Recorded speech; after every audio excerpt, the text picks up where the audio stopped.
monde, j'espère que vous allez bien, moi ça va. Aujourd'hui je voulais vous parler de la confiance en soi. Et oui, je sais, c'est dur d'avoir confiance en soi quand on est mal dans sa peau, quand on regarde les magazines, quand on regarde dehors, on se dit pourquoi je pourrais pas être comme lui, pourquoi je pourrais pas être comme elle. Mais c'est pas grave, j'ai plein d'astuces pour vous donner confiance en soi. Comme par exemple, moi, l'astuce qui marche beaucoup, enfin pour moi en tout cas, en tant que personne, l'astuce qui marche beaucoup, c'est faire la liste de toutes mes petites victoires personnelles. Ça peut être avoir gagné un match de foot, ça peut être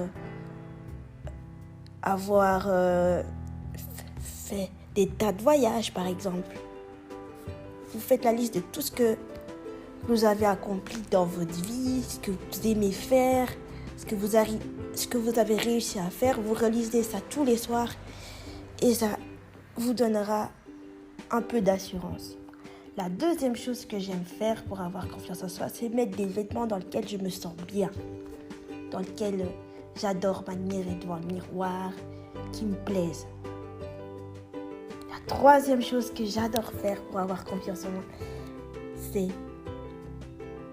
me regarder dans le miroir et dire « Waouh, aujourd'hui je peux tout affronter ». Ça m'aide vraiment beaucoup. La quatrième chose, et ça c'est la plus importante, il faut arrêter de se comparer aux autres. C'est super important. Arrêtez de vous comparer aux autres parce que personne n'est parfait. On est tous différents. On fonctionne tous d'une manière différente.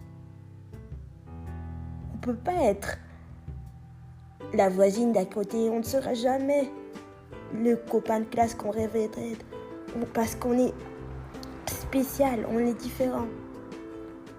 Donc il faut arrêter de se comparer aux autres. Et à chaque fois que vous vous comparez à une personne, que ce soit au niveau inférieur ou supérieur, vous relisez la liste que je vous ai dite, la liste de vos petites victoires personnelles. Pour moi, ça m'aide. Par exemple, j'ai mis dans ma liste des victoires personnelles tous mes voyages ou le fait que simplement que j'arrive à faire quelque chose, à m'organiser. Ça aussi, ça m'aide. Faites une liste de toutes vos qualités. Ça m'aide vraiment de faire une liste de toutes mes qualités.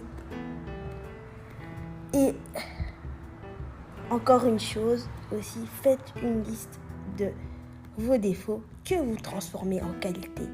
C'est-à-dire que par exemple, vous vous trouvez lente ou lent. Moi, par exemple, dans ma liste, j'ai mis « je suis lente », j'ai transformé ça en « je vais à mon rythme ». J'ai une écriture bizarre, j'ai transformé ça en « j'ai une écriture originale ». Tous ces petits défauts vous rendent unique, sachez-le. Et n'écoutez pas ce que disent les autres. Ayez foi en vous, c'est ça qui est le plus beau. Voilà, c'était mon petit podcast du jour. Bisous.